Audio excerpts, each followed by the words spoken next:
Good afternoon, everyone, and welcome back to Digital Law News, a mini series brought to you by Digital Law, which focuses on the news stories that Peter and I talk about in our weekly meetings. So this is available on a webinar and a podcast. And just so for those who don't know already, Digital Law is a law firm based in the UK, which focuses on things to do with data protection and technology matters, so things like international data transfers. I think I've already... I'll let you pass over to you, Peter, and explain a bit more. Thank you, Laura. Yes, so we're coming to you today from Digital Law, and we focus on digital legal issues, so everything from data protection, cybersecurity, e-commerce, international data transfers, through to things like governance over buying and selling goods in different countries online, transferring data from Europe to America or anywhere else for that matter, as well as then things like software licensing and everything to do with starting anything that look like a tech startup. And we also help in-house corporations with their counsel in-house in different corporations, help with their compliance when it comes to data protection, digital, etc. So that's a brief snapshot of the sort of things that we do at Digital Law, and we're bringing to you our weekly digest of things that we've seen in the news that we think you may find interesting. Great, thanks, Peter. My mind went a little bit blank there. So we'll get started. So our first story today is regarding a police warning that's been put out. So the police have recently warned over Amazon packages of free goods which are arriving through people's doors.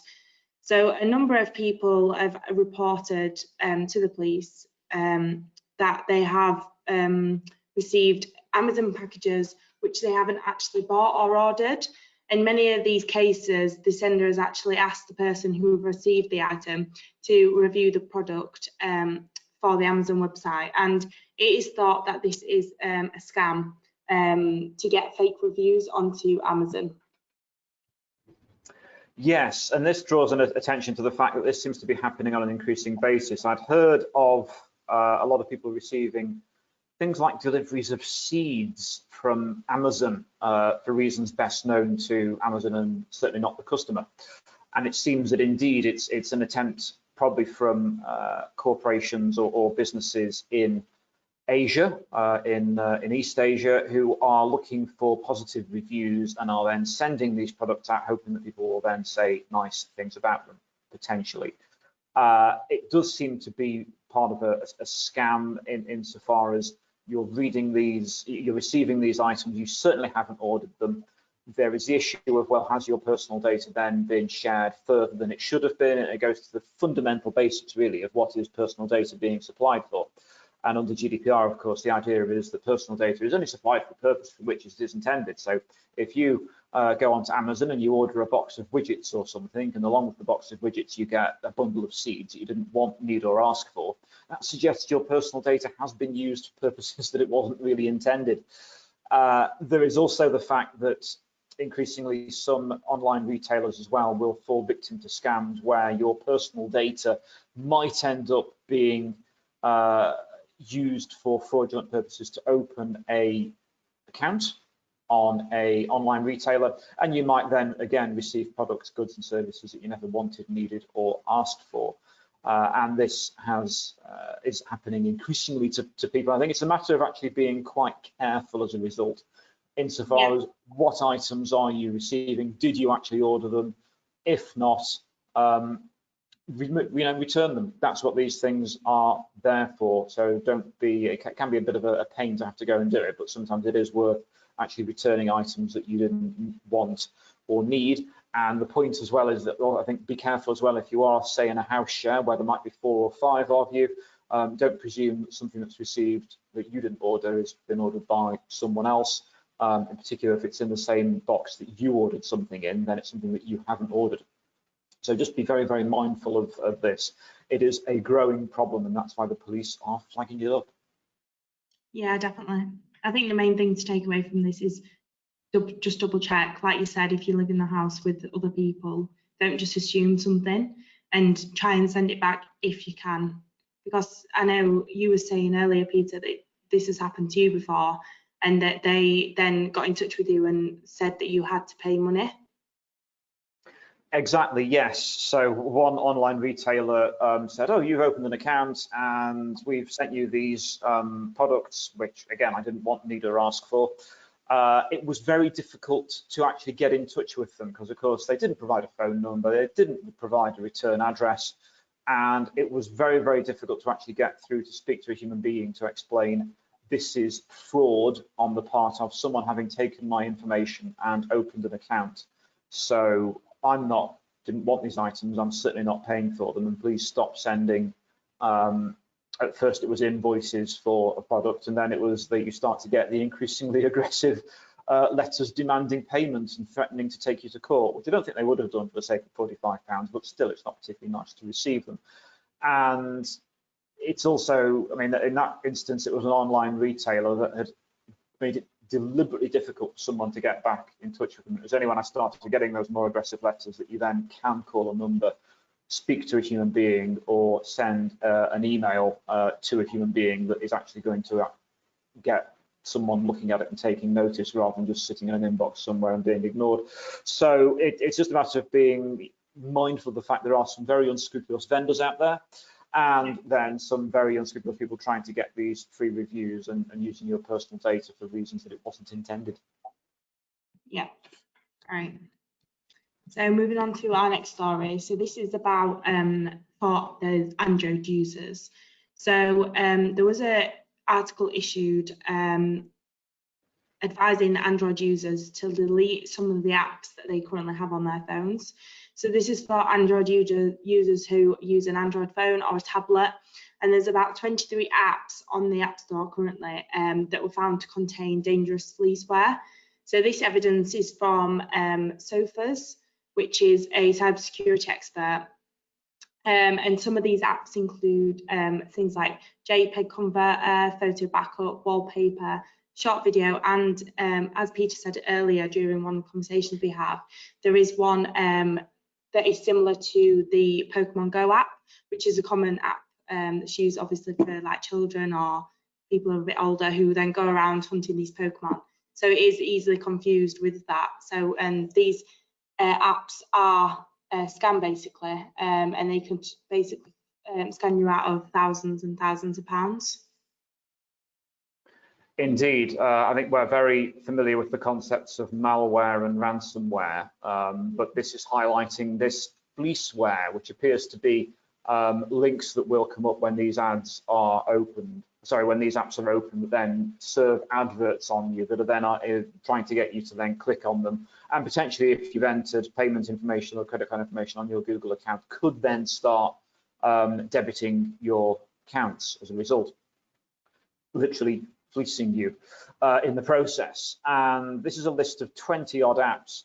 The Pokemon one on there is actually quite scary because that's such a popular name. It's a popular search term that people would look for. As you quite rightly say, Laura, it's a matter of you might get kids downloading the app who just go onto Google Play, type in Pokemon, and if this app comes up rather than the genuine Pokemon app, all you're then going to get is served with all of these ads, which kids might then click on without knowing what it is they're clicking on, because they just want to get through to the app and play the game. Though I must add as well that Pokemon Go isn't just a game for kids. I do know of at least one district judge who regularly plays it. So you never know the sort of users that you might find on these things, but they are designed to target the those who are unaware or unwilling to see what they've sort of seen, and could unwittingly end up paying out thousands of pounds on these links if they're not careful. It's interesting this story's been picked up. That the link there is to the Liverpool Echo, but I think this has been featured in other newspapers as well today. So it's a slightly scary story, and it's highlighting a new front really in the world of not necessarily, well, I suppose it is cybercrime to an extent, but it's another way that hackers are looking to target the unwary. Yeah, definitely. Because like you said before, we've all heard about malware and ransomware and phishing and things like attacks via email and things like that, but we don't necessarily hear about people carrying out through apps themselves. So it is definitely a new thing. Exactly. So moving on to our next one. So this is about the test and trace again, like we've been mentioning for the last couple of weeks or months. Indeed, I think we might as well have test and trace corner, where we can just have now a load of stories from the NHS and the ICO and the NCSC. And indeed, this is the latest update, so please go ahead, Laura. Yeah, definitely. So this is a cross-party group of MPs that have come together and have sent an email to the privacy watchdog, so the ICO, about their failure to hold government to account in regards to the NHS coronavirus test and trace programme. So the MPs have sent a letter or email to Elizabeth Denning, the Information Commissioner, and have demanded that the government change the programme after it had admitted to failing to conduct a data privacy impact assessment, and has since highlighted some privacy impact risks. So I'll pass over to you, Peter. Yes, so this is a sort of group of activist MPs there who have felt that the ICO is not regulating the government effectively enough when it comes to enforcing GDPR and some of its key principles around data protection by design.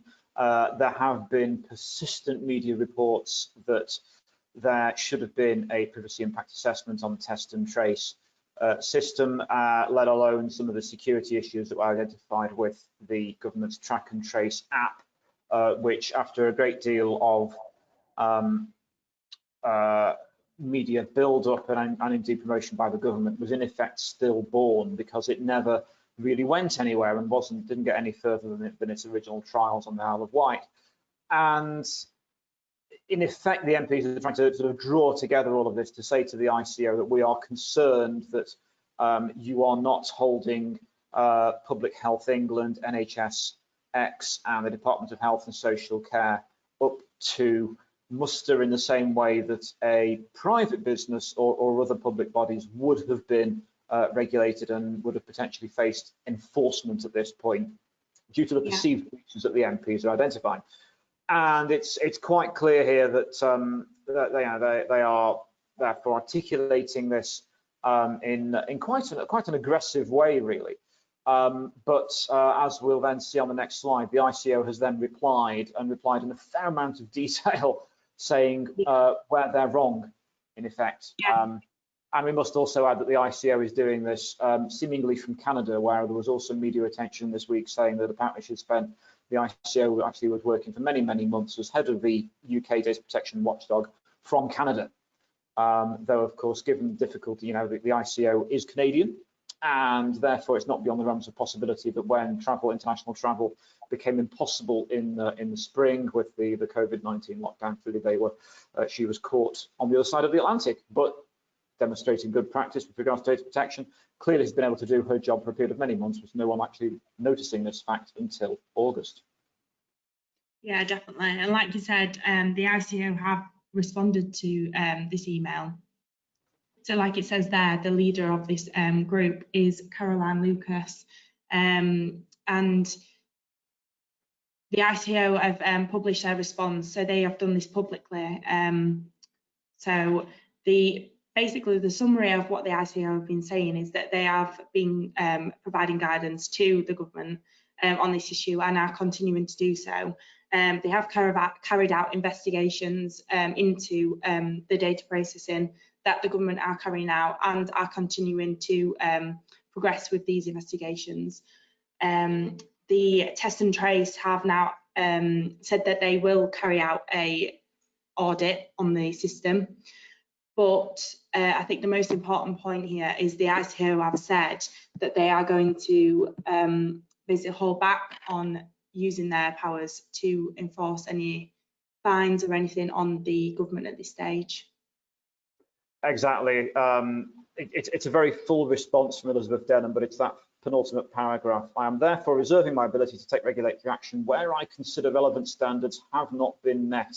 I've been clear I will address some of the earlier issues of the deployment of the service once arrangements can be evaluated as a whole. To this purpose, we will audit the arrangements to ensure that data protection obligations are met throughout the test and trace ecosystem. I welcome the fact that Test and Trace has agreed to this consensual audit. So the ICO, through this fairly detailed response, is basically saying we have been working closely with government, we've been consulted by government, we have worked with them on this ongoing programme, and they're now carrying out this comprehensive audit, and they're reserving their power to potentially take regulatory action and enforcement action against the government should they see fit. Though I think it's also important to emphasise that, you know, 2020 hasn't been a normal year. No. We've had, you know, a global pandemic and lockdowns, and I think it's important to emphasise that the ICO will probably take that into account when it comes to enforcement action, particularly where the government is trying to respond quickly and at speed to a unfolding pandemic, the severity of which clearly was not either predicted, and indeed it's now painfully apparent that a lot of the modelling that the government received through the scientific advisory group of experts back in the spring was also inaccurate. So hence we've got this massive hit to the economy. We're now coming out of the lockdown, trying to piece things back together, trying to do so without a second spike hitting. And I think the ICO, you know, when they take their enforcement action, they always are heavily minded to look at things like, well, what were the resources available? What would have been fair and reasonable to do at the time?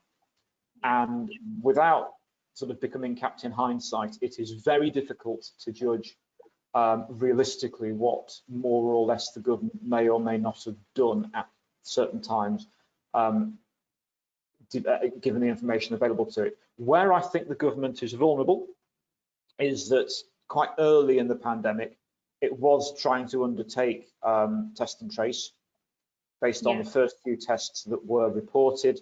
So if we think back to March, there were stories of this chap who'd been to a conference in Asia and then he'd come back, and then he'd gone to Italy skiing and come back, and it was clear that he'd become a super spreader and unwittingly infected multiple people with this thing. There were stories of people turning up at church services and people, you know, many people in the congregation being infected. But quite quickly, the government abandoned that initial test and trace scheme because it was simply inundated. It could not cope with the volume of people who were testing positive, and it simply didn't have the resources to properly then start tracing all of the thousands, if not tens of thousands of contacts that were being returned.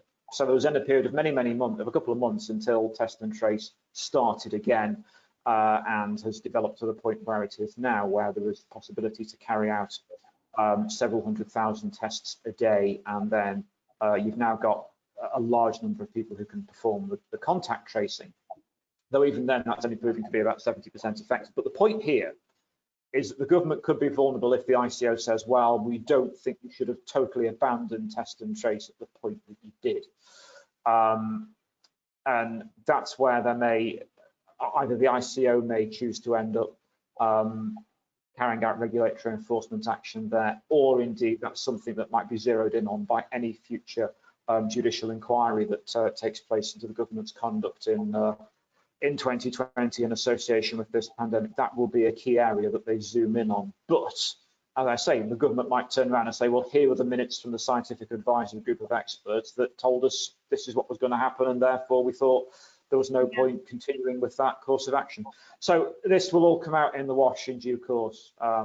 Whether, I think it's a key thing for the government to think, does it want to wait until the pandemic has passed, which could be several years from now, or is it worth actually ploughing ahead with either a judicial inquiry this autumn before a second spike, so that we can learn the lessons from this first wave before anything else, another second wave hits. Though, as people will know if they take a look at the data, frequently it looks like there might be a second wave on the way, who knows.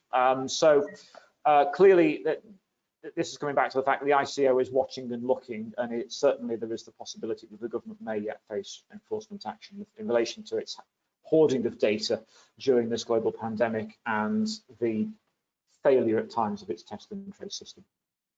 Yeah, I think it's important, the point you made about the ICO taking into account the circumstances in which the the breach or the risk has happened.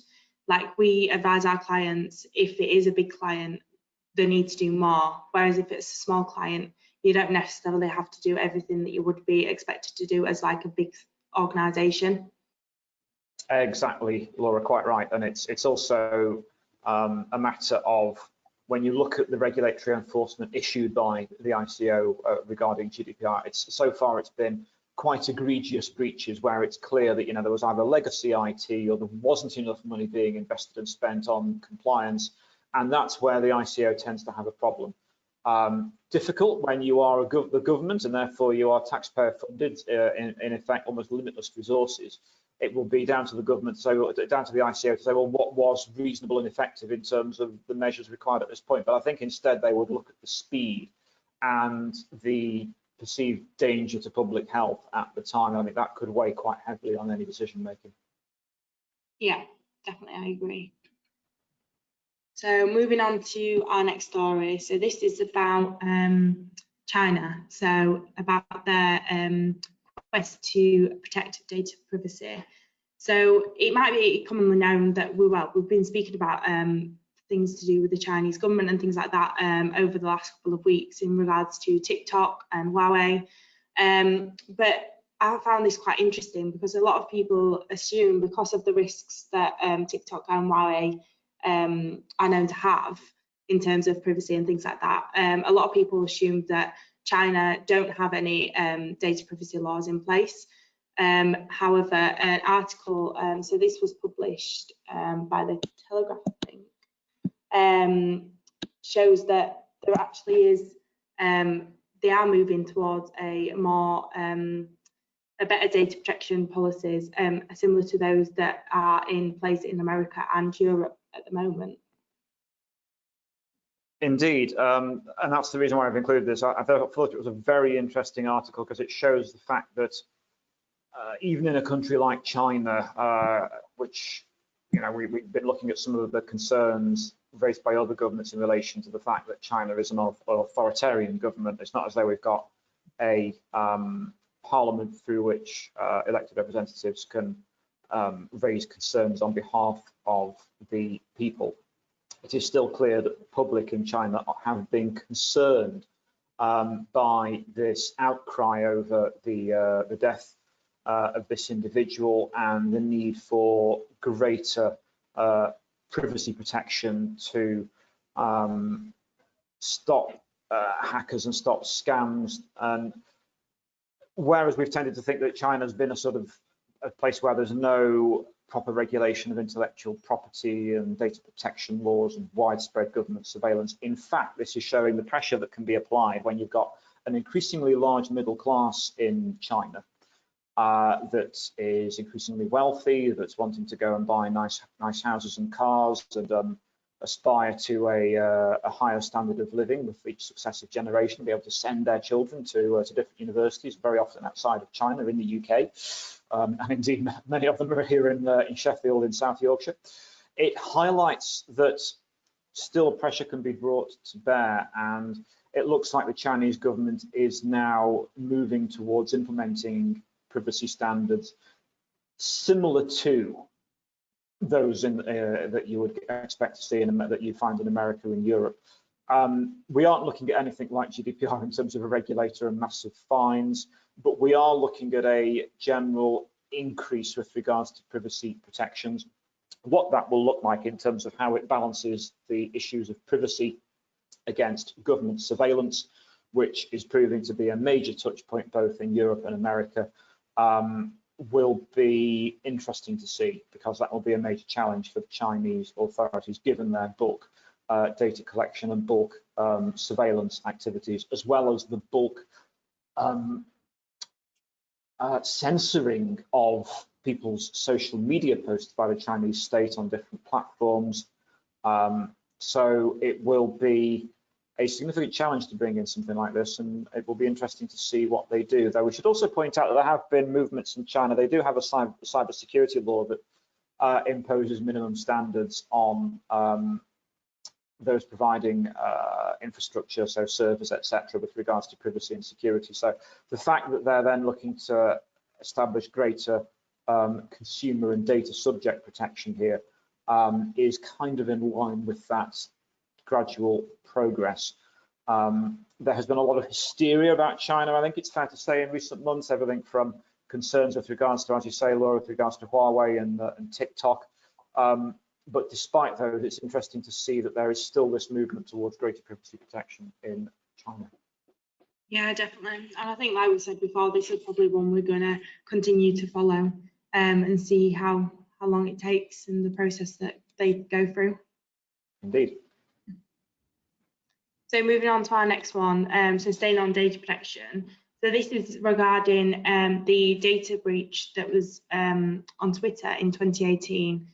So the Twitter users must wait longer to find out what penalties, if any, the platform faces under GDPR for a breach that dates around 2 years ago. So as we know from, I think it was last week we spoke about this, or maybe the week before, Twitter actually faced another data breach probably last month, where I think a couple of famous accounts were hacked into and tweeted out a crypto scam. So we wanted to mention on this as well that the ICO are still waiting to confirm whether they are going to enforce the fine against BA and Marriott hotels as well, because I think you said, Peter, the decision on that is going to be released in the next couple of days. Indeed, the vexed question of data protection enforcement of GDPR. So with Twitter here, it's the Irish Data Protection Commissioner that is investigating, but they are currently sort of delayed with their enforcement in a similar way that the UK Information Commissioner has been. So avid followers of GDPR enforcement will be aware that these massive fines of BA and Marriott were announced in, I think it was July or August of last year. I think it was July. And yet they've still been in a sort of status of being appealed by BA and Marriott since then. You're supposed to only sort of be able to appeal for approximately 6 months, and that has, of course, been and gone. At first, it was extended because I think there was a large volume of information that was submitted by those respective businesses to say, well, this is the reason why we feel that we did all we could have fairly and reasonably done. And then along came the lockdown, which has then delayed it further. But the ICO basically said we are expecting to hear something on those fines end of August or early September. So watch this space. We'll be talking about the outcome of that enforcement in the next couple of weeks. In the meantime, the issue here with Twitter, this is highlighting, as you quite rightly said, Laura, the fact that there was the significant breach with regards to celebrity accounts being hacked. I think it was Barack Obama was hacked and a few others, and they started tweeting about a crypto scam. You know, yeah. Click here and potentially you'll receive vast amounts of Bitcoin or whatever it was. And that highlights the fact that Twitter is not a particularly safe or secure platform in terms of how it looks after user data. It has persistently had problems like this, and the Irish Data Protection Commissioner has said, look, originally they were going to be coming back on several of these issues early in 2020, and obviously they haven't done so. The Irish Data Protection Commissioner, it is an important role because, of course, there is infrastructure in Ireland for Apple, Facebook, Google, LinkedIn, you know, Microsoft. They all have infrastructure based in Ireland.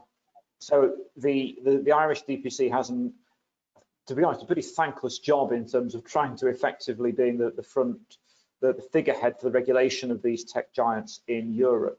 And therefore, it's pretty important that some effective regulation and enforcement does take place here, though what that looks like will be interesting to see. It will also be interesting to see if they do levy a significant fine in the sort of tens or hundreds of millions of euro level, will be what impact that has on Twitter, bearing in mind that Twitter has never had the billions of users that Facebook has got. Indeed, you know, Twitter is a smaller network than TikTok. It's been around for over a decade, but it only has about 300 or 400 million active users, and increasingly they are not seen as users that it's particularly valuable to sell to. So, sponsorship revenue on there isn't great. It's not a big money spinner. So if a big fine were to be levied, I think they'd be looking at fairly creative ways of, can we pay this in installments over the next 30 years is the sort of thing they're going to be asking, because I think it would be very difficult for them to pay a large lump sum fine potentially. Obviously, any significant enforcement action will also have a significant impact on their share price. Yeah, definitely. So I think this is our last story. So this is still on the social media. So researchers in CompareTech have discovered that there is several databases on the internet which are believed to belong to Social Data, which is a social media company. So these databases are thought to contain around 100 million Instagram users data, 42 million users data from TikTok, and around 4 million users data from YouTube. So according to CompareTech, the data includes things like names, photographs, user engagement statistics, age, gender, and around 1 in 5 of these records actually contain things such as phone numbers and email addresses. So it is a lot of actual sensitive information that's on these, all on in unsecure databases, which can be found clearly. Indeed, this is quite a scary story, Laura, because it does indeed identify about 235 million accounts information just readily available on a database that was found online. Yeah. The fact that this hasn't been found by a regulator, I mean, it's just these researchers that have found it. It begs the question: were these platforms even aware that this user data had been compromised? Bear in mind that they are all platforms that are domiciled outside of Europe, insofar as Instagram, TikTok, YouTube, they're all US corporations. Well, sorry, Instagram and YouTube are. TikTok is a Chinese corporation, but with a US offshoot. And in Europe, when we have a data protection breach, the advice is always, this has to be reported under GDPR. You have to report it to the regulator within 72 hours of the date of knowledge. In the US, the method advocated is, the minute you find out about it, try and limit it, make sure no one else finds out about it, kill it, suppress it, don't tell anyone if you can possibly help it. The only time we end up hearing about these breaches is if they cannot be contained, and then they find that they have, particularly if it is a listed company, they have to then make a rather begrudging announcement to the US stock market, which then of course will potentially crash heavily, or certainly the values of the stocks of the corporation can crash quite heavily depending on such an announcement being made. But that's the only reason why we found out about some of the big US data breaches like Equifax and Target in recent years. So I suspect the answer to this is that these corporations have no intention of notifying anyone of the fact that this information has been lost or waylaid, or even if they were aware that the information had indeed been compromised.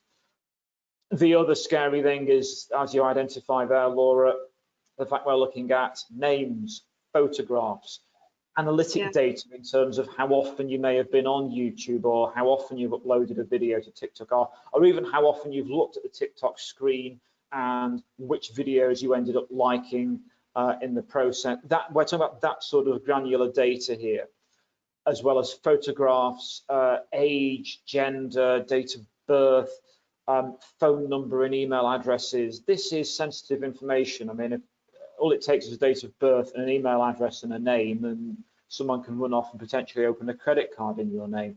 So it's not a laughing matter. It's a very dangerous breach, and the fact that such a large volume of information was easily available online should be of concern for anyone with an account on any of these platforms. Yeah, definitely. Right, so I think that is everything for today. So just to remind our listeners as well, we do have a special offer on our GDPR manual for legal practices at the moment. So this was originally released 2 years ago now, and priced at £195. However, we have got around a 50% offer off at the moment, so you can get your copy for £99, plus an extra £5 if you want a hard copy, just to cover the postage and packaging. So I'll just pass over to Peter to tell you a little bit more about the manual. Indeed, so it contains forms and templates and checklists to help you identify and manage risk with regards to GDPR. And any scholars of GDPR out there will be very much aware of the fact that GDPR is very good at telling you what standards you need to follow. It has little, if no, information on how you should achieve that. So this actually gives you practical step-by-step guide in terms of identifying risk. It looks at things like your communications, your social media, your servers, your infrastructure. It talks about encryption.